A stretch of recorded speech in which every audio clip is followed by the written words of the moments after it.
well, I think, Vito, you put the finger in the wood, though. I mean, these high savings rate, they all go in the banks. And so at the end of the day, what happens in Europe in general is that the banks have the money. The banks are the financiers, right? Yeah, and so, you know, basically going and getting money from a bank is like worse than getting a mortgage. I mean, you know, it's really, and it's all very bureaucratic because those people in the bank don't understand what we're doing. So do we encourage the private VC, or do we encourage the banks to be more like VCs? What do we do? Well, I think you probably need to do a little bit of everything, because at the end of the day, the money right now, there's a lot of money in the bank. I mean, we're talking about a culture change here, you know.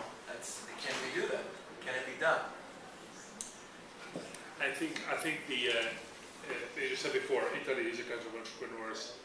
There is a lot of small businesses, family businesses that grown from the ground up over the past few generations. What doesn't exist is probably the culture of failure too, right? Because this type of startups are much riskier. Right. Okay, you're dealing with technologies that may or may not work out, and one of the things that some of this needs to be learned is really the culture of if you fail, it's okay. You can recover, you can get up, and bankruptcy is not the end of the world. And bankruptcy is not the end of the world. Yeah. Go ahead. I just want to say something about what happens in Israel. It doesn't work. So what happens in Israel, one of the keys to the Israeli success in technology is government investment. So there is a government ministry, or a section of the government ministry who's in charge of, it's called the Office of the Chief Scientist, who's in charge of investing in basically tech startups. So the government gives money to almost every startup who has some good technology or starting some good technology, and it gives it a very favorable terms, meaning that the money has to be paid back only if the company is successful. So when the company starts to make a lot of money, they pay back the loan. If they go bust, they don't have to pay it back. So it's very favorable terms. And that has been a key to the success of many of the Israeli startups. So venture capital is also important, but government money is not less important. So the government representatives here. Okay, Maurizio, because you've done startups both in Italy and here, I thought maybe you could give us a good. What's the biggest differences that you've seen that you could give an example of in terms of what leads to success here and maybe doesn't exist in Italy, or does? But I mean, tell us.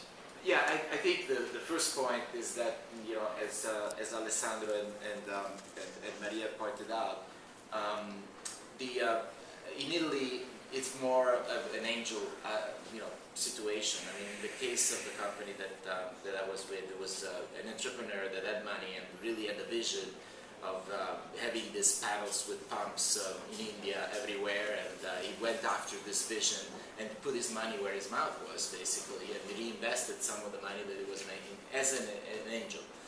And I think that we were lucky in a sense that we had somebody as an angel that had this vision and had this idea that he was pursuing, and we were able to follow up on that. As we then grew up, as also Alessandro has pointed out, the exit is very different. You know, there is no such. And that's important here. Here, the exit in the United States, you either become a public company or you sell to somebody else. In Italy, in Europe in general, it's much more complicated. You know, we ended up, as I mentioned earlier, Agip ended up, buying the company, but then then it becomes, we became a portion of Agip Nucleare for a while, and that didn't make any sense because Agip Nucleare was making no money, we're losing all the money, and we had people coming from Bologna telling us in Florence that, what we had to do, when we could get a coffee in the morning or not. I mean, just the most ridiculous things. But I would say that back to the point also made earlier, we definitely have entrepreneurial opportunity. And I want to go back to one of the points that Ricardo made earlier. I think there is a little bit of a difference here. The academic industry collaboration, I think, is different than what we're talking about here in New York when we say, and Craig pointed out that very, very well. What we wanted to do, we wanted to have the opportunity for people in postgraduate school that come up with good ideas to have the opportunity to create a new industry. And so it's not as much as a collaboration between an established industry, and some, some university. It's more like university that stimulates kids with ideas to create a company. And in all the cases that I've created, the companies I've been involved with, there was always a graduate student that had a great idea, they worked with a great professor, they came up with something that was worthwhile to go and pitch to a VC and create a company around that then made revenue out of it, and then make the company big enough that then finally a big company comes and buys you out, or you become big enough that you go public.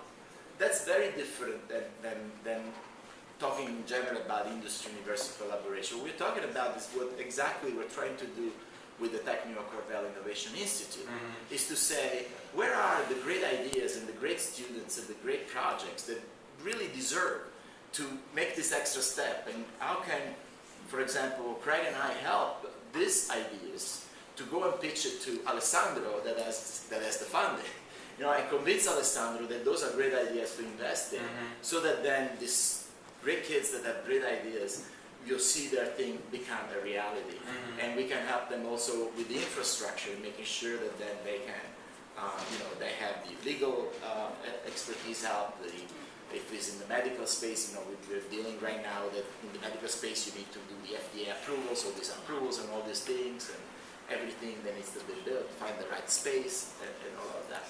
That's when we talk about infrastructure, that's really what we talk about, and I think that's what is missing right now, very dearly in Italy. And we're building in New York, so it's a good example. Yeah, part of the discussion so far has been sort of the role between the capital markets and the government, and there are several different models here. And so I think it's important to show what's going on in the city. I had a meeting with a European entrepreneur a few weeks ago, not Italian, but I was pitching the city and telling how great it is to have a tech business in New York. And he said, yeah, that's really great, but tell me, how much does the government pay tech companies to come here? And I had to say, well, actually, we don't. That's a good point. We'll get to that. The city does not pay companies to come here, and we don't want companies to come here because we pay them to do so. We want them to come here because it's the best place to have a business. And so the role of the government is not to pick winners or losers, it's not to allocate capital, it's to make the best environment for businesses to be successful.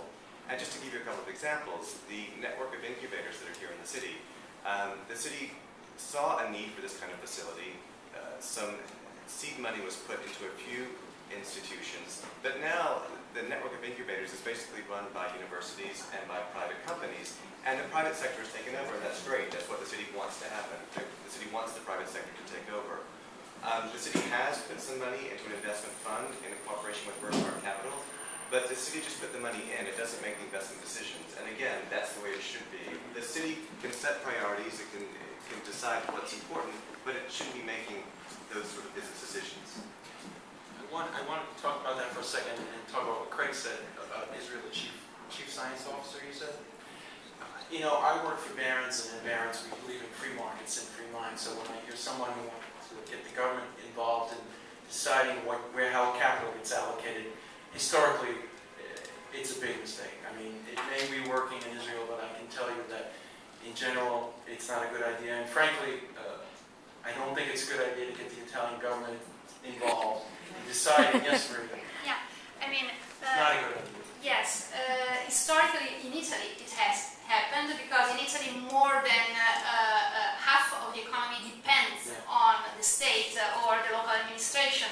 And in Italy the government has spent a lot of money helping companies, but for example incubators in Italy are usually funded by local administrations, the regions, who have become almost as powerful as the national state, and have their own foreign ministers, going around. And we know here in New York we have had a phase where they would come here like kings and spending a huge amount of money to market the territory, and nobody really knew what it meant. And in fact now they are studying a reform of this, to go back and not let them spend so much money on this stuff. So, for example, we have had a lot of incubators in each region, but the way they spend the money is picking companies, and it creates an artificial environment.